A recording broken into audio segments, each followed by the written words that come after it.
सुप्रभात, good morning. Top 20 के आज के इस मंडे एडिशन में आप सबका स्वागत है। थोड़े दबाव के साथ फिर इस नए हफ्ते की शुरुआत होनी है।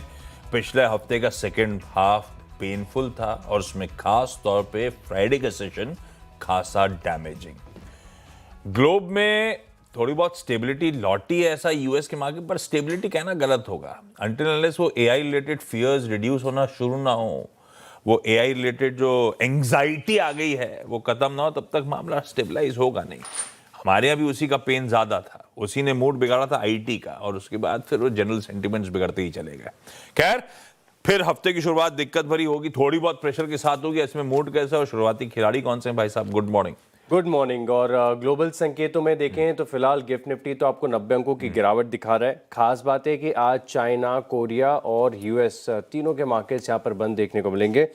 अब हफ्ते की शुरुआत तो थोड़े से गिरावट के साथ देखने को मिल रही है, और जैसे कि आपने राइटली बताया कि शुक्रवार को आईटी स्टॉक्स ने, इनफैक्ट गुरुवार और शुक्रवार जो मूड खराब किया है, पूरा इम्पैक्ट यहाँ पर देखने को मिल रहा है। अर्निंग्स तो खत्म हो चुकी हैं, अर्निंग्स अब नहीं आएंगी, तो वहाँ पर देखना होगा कि आज जो फ्राइडे, सैटरडे, संडे जो अर्निंग्स आई हैं, ज़्यादातर कैश के नंबर्स हैं, बड़ा कोई इंडेक्स मूविंग स्टॉक नहीं है, तो वहाँ पर फोकस रहेगा। हालांकि आरबीआई की तरफ से जो देर शाम को शुक्रवार को सर्कुलर आया, इसका इम्पैक्ट आपको मार्केट में देखने को मिल सकता है। इसका विस्तार से हम चर्चा भी करेंगे। शुरुआत में कर लेता हूं पहले दो स्टॉक के साथ, और इसी आरबीआई के सर्कुलर पर पहला जो स्टॉक मैंने चुना है वो है डैम कैपिटल। यहाँ पर आप रखिएगा खास फोकस। हालांकि ये स्टॉक पाताल में चल रहा है, सिर्फ और सिर्फ गिरावट देखने को मिल रही है। जिस तरह से लिस्ट हुआ था वहां से सिर्फ और सिर्फ लुढ़का है, गिरावट देखने को मिल रही है। लेकिन आज इस खबर के चलते मैं मान रहा हूँ कि एक इम्पैक्ट देखने को मिल सकता है, लेकिन ये शॉर्ट लिव्ड इम्पैक्ट होगा। कोई मीडियम टर्म के लिए, लॉन्ग टर्म के लिए नजरिया नहीं बदला है स्टॉक के ऊपर। ट्रेंड बहुत ज़्यादा खराब है।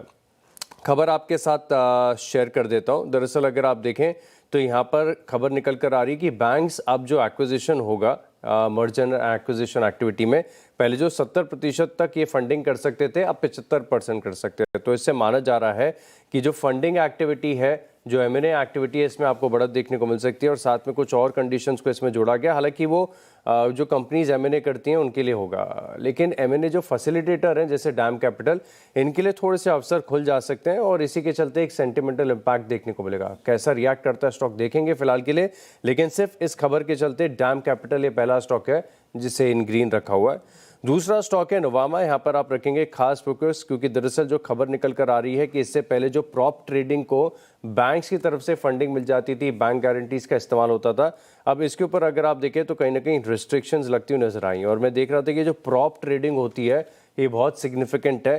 खासतौर पर आप देखें तो इक्विटी ऑप्शन, जो इंडेक्स के ऑप्शन होते हैं, टर्नओवर के लिहाज से एनएसई में ऑलमोस्ट 50% हिस्सेदारी जो प्रॉप ट्रेडर्स की तरफ से आती है। तो अब जो प्रॉप ट्रेडर्स हैं, इनको फंडिंग रिक्वायरमेंट में थोड़ी सी दिक्कत यहाँ पर देखने को मिल सकती है। इसी के चलते नोवामा इस स्टॉक को रखा है in red. Okay, capital markets के स्टॉक्स आज फोकस में रहेंगे, तो शुरुआती खिलाड़ी मेरे भी हैं। फ्राइडे को वो जो अमेंडमेंट आए, directions on capital market exposure, RBI ने दरअसल करा क्या है, बैंक्स को सबसे बड़ा पॉलिसी पिवट तो कह लीजिए एक्विजिशन की फाइनेंसिंग। तो अब इंडिया इंक के लिए अच्छी खबर है कि बैंक्स अब हायर टीयर 1 कैपिटल का एलोकेट कर सकते हैं एक्विजिशंस को फंड करने में, अनलिस्टेड कंपनीज के लिए फंडिंग कैप वगैरह। तो वो इंडिया इंक के लिए अच्छी खबर है, वो पॉलिसी पिवट है कि एक्विजिशन फाइनेंसिंग की तरफ बढ़ रहे हैं। पर स्टॉक ब्रोकर्स के लिए टाइटर रूल्स सामने लेकर आए, तो कॉर्पोरेट डील्स के लिए दरवाजे खोलता हुआ आरबीआई, और स्टॉक ब्रोकर्स को सिस्टमिक रिस्क से प्रिवेंट करने के लिए कह लीजिए टाइटन कर रहा है उनके स्क्रूज। तो एंजल वन पहला स्टॉक है, 100% सिक्योर्ड फंडिंग होगी। बैंक्स को अब 100% of loans to brokers must be backed by hard collateral, cash, gold, stocks, heavy discount. पहले पार्शियल कोलैटरल से काम चल जाता था, अब नहीं चलेगा। दूसरी तरफ जो आशीष ने मेंशन करा, कोई प्रोप्राइटरी ट्रेडिंग नहीं, स्ट्रिक्टली बार कर दिया है बैंक्स को ब्रोकर की खुद की प्रॉप ट्रेडिंग बुक को फंड करने के लिए। यह सबसे बड़ा स्पेकुलेशन के लिए ब्लो है। आंकड़े कहते हैं कि पिछले साल, जैसे आशीष ने मेंशन करा, वायदा बाजार में इक्विटी ऑप्शंस में 50% के आसपास का टर्नओवर प्रॉप ट्रेडिंग फर्म्स का होता था। सीधे सीधे उन पे गाज गिरती हुई। एंजल वन के लिए दिक्कत वाली खबर, पहला कर दिया लाल इस स्टॉक को। ये ले दे के अगर वायदा बाजार में स्पेकुलेशन को कर्व करने की बात है तो एक्सचेंज भी रख दीजिए स्क्रीन पे। बीएसई लिमिटेड को भी लाल लेके जा रहा हूं इस बैकड्रॉप पे। तो दो, एक एक्सचेंज हो गया, एक कैपिटल मार्केट की एक ब्रोकर हो गया। अब इसमें और भी सब कड़ी, आप कोई सा भी एंजल वन सिंगल आउट करने का कोई स्पेसिफिक रीजन नहीं है, उसके थ्रू स्टोरी समझाने का आइडिया था। अब उसमें नुवामा भी हो सकता है, उसमें मोतीलाल ओसवाल भी हो सकता है वगैरह, सब पे गाज गिरी, सबके लिए इश्यूज होते ही हैं। पर ये दोनों स्टॉक्स मैं सिंगल आउट कर रहा हूं, एंजल वन और बीएससी लिमिटेड, दोनों लाल में आरबीआई के उस अमेंडेड कैपिटल मार्केट रूल्स को लेकर। अगले दो स्टॉक्स हैं नतीजों पर, और ओला इलेक्ट्रिक, इसका एक बार लंबी अवधि का चार्ट देखिए, ये भी स्टॉक फिलहाल पाताल में चल रहा है, रिटर्न्स बिल्कुल इस स्टॉक ने नहीं दिए। अब इसके नतीजों में अगर आप देखें तो थोड़ा सा इंप्रूवमेंट आपको जरूर नजर आएगा, लेकिन मेरा खास फोकस है इनकी रेवेन्यू पर, और जो रेवेन्यू 1045 करोड़ की थी पिछले साल इसी क्वार्टर में 1045 करोड़ से घटकर मात्र 470 करोड़ रह गई, 55% की गिरावट। टॉप लाइन में किसी भी कंपनी में अगर सेल्स में इतना बड़ा डिप आ जाए तो आप समझिए क्या। दिसंबर के महीने में इन्होंने बताया भी था कि इनके मार्केट शेयर में थोड़ा सा इंप्रूवमेंट देखने को मिला, हालांकि एक समय जब इनके पास 50% के आसपास का मार्केट शेयर था वो लड़कर सिंगल डिजिट में रह गया है। दूसरी तरफ आप टीवीएस को देखिए कि इलेक्ट्रिक मोबिलिटी में कितना बढ़िया कर रहा है। बजाज ऑटो सबसे ज़्यादा मार्केट शेयर रखते हैं। एथर एनर्जी स्टॉक की चर्चा हम लगातार करते हैं, बहुत बढ़िया कर रहा है। ओला इलेक्ट्रिक जिसके पास एक फर्स्ट मूवर एडवांटेज था, सिग्निफिकेंट मार्केट साइज था, मेंटेन नहीं कर पाया। रेवेन्यू में 55% की गिरावट, ये सिग्निफिकेंट है, और बाकी का अगर आप एबिटा वगैरह में इंप्रूवमेंट आ भी जाए तो अपने आप में ठीक बात है, लेकिन फिर भी मुझे तो नतीजे पसंद नहीं आए, इसके चलते ओला इलेक्ट्रिक स्टॉक को इन रेड लेके चलूंगा। अगला स्टॉक है फोर्टिस हेल्थकेयर, और ये पूरी थीम बहुत बढ़िया कर रही है। इनफैक्ट आप देखिए कि पिछले कई क्वार्टर से ये जो हॉस्पिटल हेल्थकेयर वाले स्टॉक्स हैं इनका प्रदर्शन बहुत बढ़िया देखने को मिला है। अपोलो हॉस्पिटल्स के नतीजे आए थे तब ये भी स्टॉक हमने आपके साथ शेयर किया था, इसके बाद दिन के दौरान इसके जो इंटरनल्स होते हैं वो भी आपके साथ शेयर किए। फोर्टिस हेल्थकेयर के नंबर्स मुझे बढ़िया लग रहे हैं। अब मार्जिन 19.4% से बढ़कर 22.3% के देखने को मिले।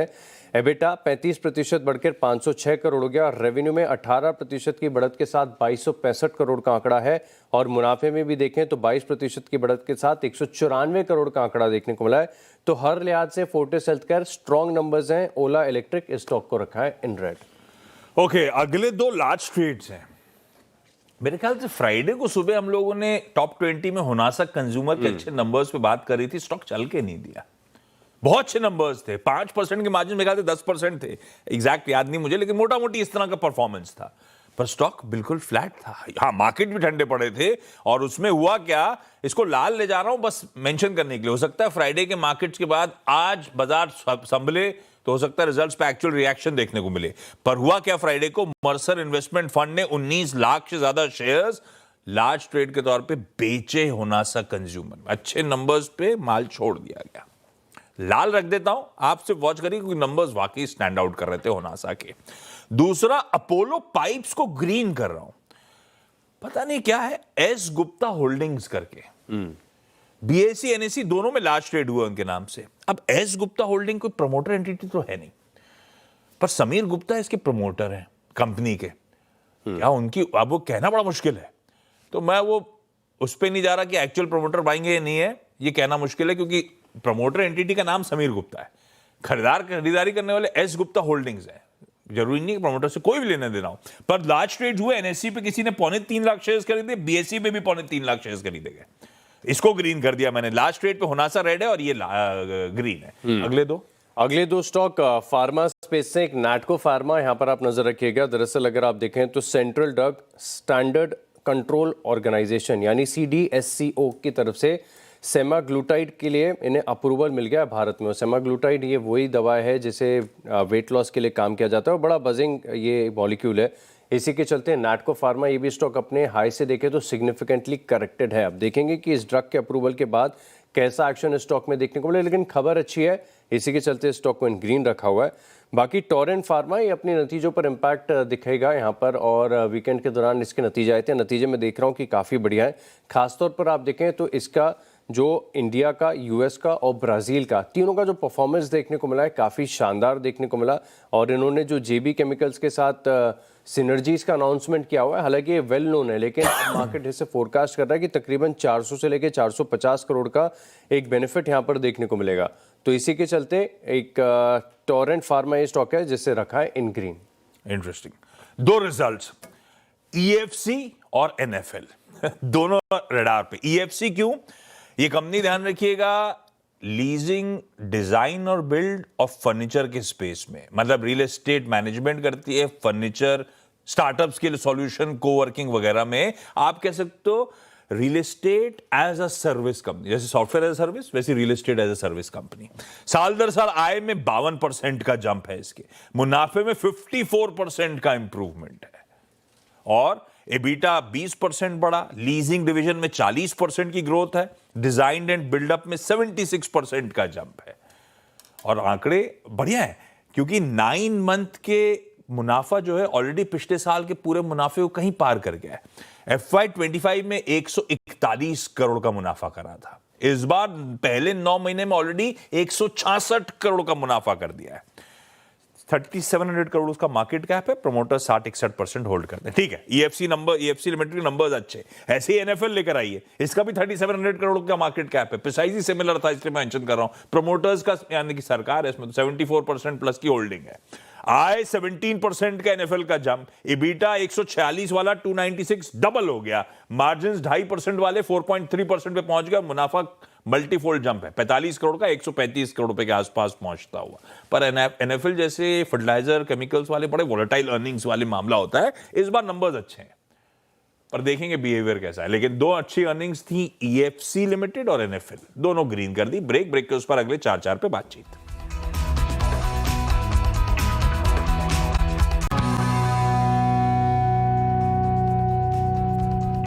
चलिए, ब्रेक के बाद आपका स्वागत है और अगले 4 स्टॉक्स की बात कर लेते हैं। और मेरी अब टेक्निकल लिस्ट शुरू हो चुकी है, और जो पहला स्टॉक है मेरे पास जहां पर रखेंगे खास फोकस, वो है स्टॉक फोकस में रखिएगा आप BDL को।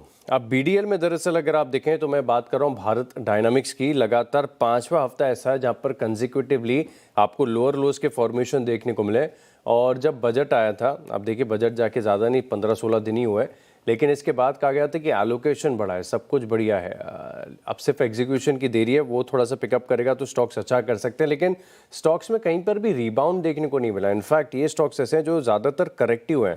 तो BDL, ये स्टॉक का टेक्निकल स्ट्रक्चर बड़ा कमज़ोर है, आप देख भी रहे हैं चार्ट, एक महीने में तकरीबन 15-18% की गिरावट यहाँ पर देखने को मिली। तो इन स्टॉक्स में एक वीकनेस है, और आज मार्केट भी थोड़ा सा आपको नर्वस लग रहा है। अब तो सॉन्ग की गिरावट आपको गिफ्ट निफ्टी दिखा रहा है, तो इन स्टॉक्स पर खास फोकस रखिएगा।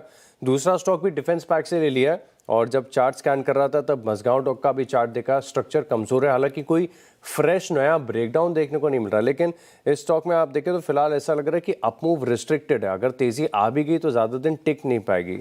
तो BDL और मझगांव डॉक, ये 2 स्टॉक है जिन्हें रखा है इन रेड। परफेक्ट है। अगले 2 जो रखे हैं मैंने, अब वो सब न्यूज स्पेक्स ही हैं अलग अलग। रेलिगर एंटरप्राइजेस, इसके बोर्ड ने रेलिगर एंटरप्राइजेस और रेलिगर फिनवेस्ट को अलग अलग करके अलग से लिस्ट करने की, बेसिकली डीमर्ज करके 2 इंडिपेंडेंट लिस्टेड एंटिटीज बनाने की मंजूरी दी है। 1:1 का रेशियो रहेगा। मैं अब आमतौर पे ये माना ही जाता है कि डीमर्ज करके अलग से लिस्ट करना मतलब वैल्यू अनलॉकिंग का प्रोपोजिशन बैठ सकता है। रेलिगर एंटरप्राइजेस को ग्रीन कर दिया सिर्फ उस वीकेंड के डेवलपमेंट पे। बलरामपुर चीनी, उसके थ्रू कोशिश कर रहा हूं, क्योंकि चीनी में शुगर स्पेस में एक ही है जिसकी बैलेंस शीट सबसे बढ़िया है, तो बलरामपुर चीनी के थ्रू समझा रहा हूं। सेंटर ने वीकेंड पे केंद्र सरकार की तरफ से अपडेट आया कि एडिशनल 5 मिलियन टन चीनी के एक्सपोर्ट को मंजूरी दे दी गई है। आइडिया यही है कि डोमेस्टिक मार्केट में जो अगर सरप्लस आ रहा है उसको रीएडजस्ट करने के लिए। हालांकि इससे पहले जब विंडो खोली गई थी वो अब तक पूरी एग्जॉस्ट नहीं हुई है। मेरे ख्याल से पिछली बार 15 मिलियन टन शुगर के एक्सपोर्ट की मंजूरी मिली थी। अब वो आज जब मैनेजमेंट से या इंडस्ट्री बॉडी से चर्चा होगी तो समझ में आएगा, लेकिन अभी तक वो पूरा कोटा एग्जॉस्ट नहीं हुआ है। तो सेंटिमेंट पॉजिटिव है, गणित बैठ का सारा एक्सपोर्ट मार्केट कितने लुक्रेटिव हैं, हमारे भाव से बेहतर भाव पे मिल पाएगा नहीं मिल पाएगा, पर जो भी होगा अगर डोमेस्टिकली कुछ भी शुगर बाहर जा रही होगी तो इंडिया में इक्वेशन इंप्रूव हो रही होगी। बलरामपुर चीनी को ग्रीन कर दिया। अगले 2 कौन से भाई साहब? अगले 2 स्टॉक्स हैं, इनफैक्ट आखिरी 2 स्टॉक मेरी लिस्ट में है। एक तो RVNL है, और इसको 15-16 दिन से लगातार मैं वॉच कर रहा हूँ। इस स्टॉक के अंदर कुछ तो एक इनहेरेंट वीकनेस ऐसी है कि बेरिशनेस इस स्टॉक में काफ़ी ज़्यादा देखने को मिल रही है। अब आप देखिए कि इसका फ्यूचर्स कितने ज़्यादा डिस्काउंट पर चल रहा है। हालांकि एक समय ऐसा था, मुझे याद आता है कि 2 या 3 फरवरी के आसपास, कि ऑलमोस्ट 10% का आपको यहाँ पर बेसिस में डिफरेंस देखने को मिला था। बेसिस से मेरा मतलब यह है कि स्पॉट के भाव और फ्यूचर्स के भाव, आप दोनों में देखिए कि कितना बड़ा अंतर आपको नजर आएगा।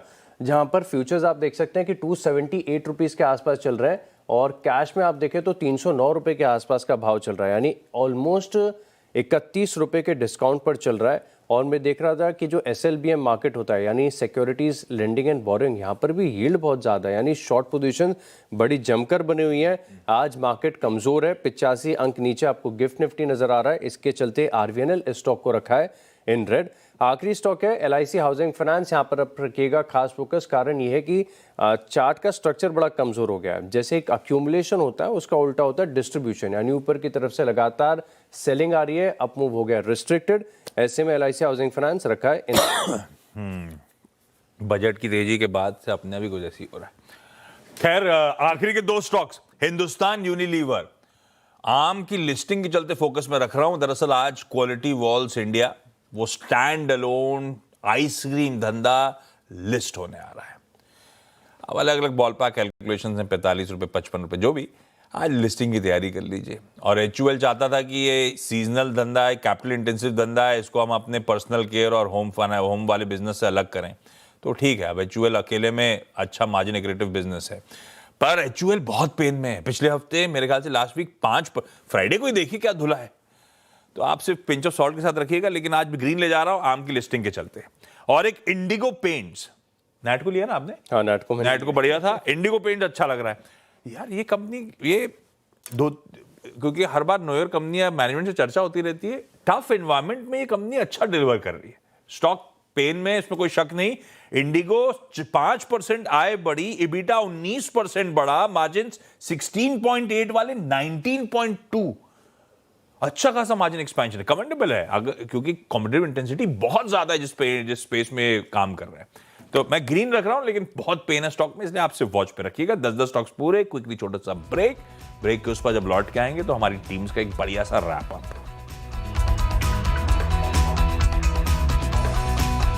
चलिए, ब्रेक के बाद आपका स्वागत है और अब 20 स्टॉक्स का रिकैप देख लेते हैं। शुरुआत मैंने की डैम कैपिटल के साथ। M&A एक्टिविटी बढ़ेगी तो स्टॉक को होगा फायदा। नोवामा यहाँ पर इन रेड रखा हुआ है स्टॉक को। ओला इलेक्ट्रिक की रेवेन्यू पिछले साल के मुकाबले सब्सटैंशियली घटी है, इन रेड रखा है। फोर्टिस हेल्थ केयर के नतीजे अच्छे हैं। नाटको फार्मा पर रखे खास फोकस, टोरेंट फार्मा, इसके अलावा BDL, मजगांव डॉक, RVNL और LIC हाउसिंग फाइनेंस, इन चार को रखा है इन रेड। मेरे 10 और जोड़ दीजिए, इसमें अलग अलग रीजंस हैं। एक तो अच्छा, केन सर, खैर बाद में बातचीत करेंगे, अभी टीम का रैप अप दे देता हूं। RBI के अमेंडमेंट जो कैपिटल मार्केट्स के लिए आए, उसके एंजल 1 और BSE लाल रखा, होनासा कंज्यूमर सिर्फ लाल रखा है। आप सिर्फ वॉच पे रखता है। एक FI की सेलिंग है फ्राइडे के ट्रेडिंग सेशन में अच्छे नंबर्स पे। अपोलो पाइस में लास्ट ट्रेड में बाइंग हुई है, इसीलिए ग्रीन कर दिया। EFC और NFL अपने तिमाही नतीजों के चलते इन ग्रीन लेके जा रहा हूं। हिंदुस्तान यूनिलीवर, इसके आम यानी कि क्वालिटी वॉल्स की आज लिस्टिंग है, इसलिए ग्रीन रखा है। पेन में बहुत है, फ्राइडे को अच्छा खासा दबाव था स्टॉक में। रेलिगर एंटरप्राइजेस अपनी एंटिटीज को डीमर्ज करके लिस्ट करना चाहता है, वैल्यू अनलॉक करना चाहता है, इसीलिए ग्रीन करा। बलरामपुर चीनी, सरकार क्योंकि अतिरिक्त चीनी के एक्सपोर्ट को मंजूरी दे चुकी है फ्राइडे शाम को, इसीलिए चीनी एज अ स्पेस रडार पर बलरामपुर के थ्रू आइडिया को या अपडेट शेयर करने थे। और इंडिगो पेंट्स अच्छे नंबर्स, रेवेन्यू मोमेंटम से ज्यादा ऑपरेशनल परफॉर्मेंस, मार्जिन में एक्सपेंशन एक टफ एनवायरनमेंट में कमेंडेबल है, इसलिए ग्रीन कर दिया।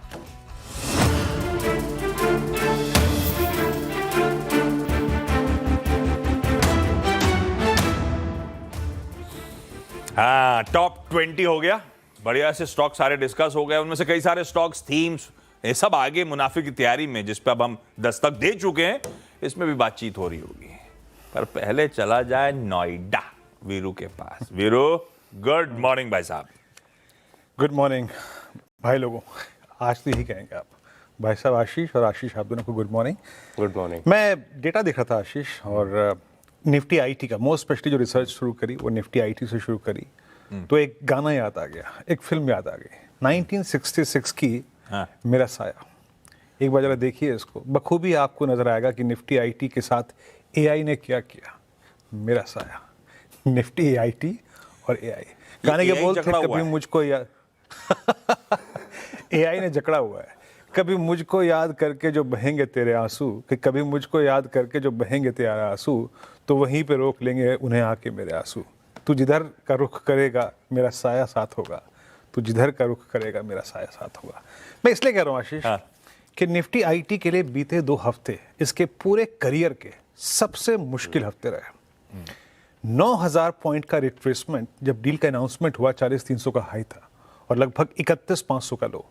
तो ये जो 2 हफ्ते थे निफ्टी आईटी के, हम पे भारी रहे और मेरे ख्याल से शायद अभी भी भारी रहेंगे। तो इसीलिए आज का क्रक्स है निफ्टी आईटी। बिल्कुल ठीक है, क्रक्स निफ्टी आईटी। इसी ने दर्द दिया, इसी का दर्द धीरे धीरे करके बाकी सेक्टर्स पे फैला, मूड सेंटिमेंट सारे बिगड़ते ही चले गए और 2 हफ्ते में निफ्टी आईटी 15% करेक्ट करा।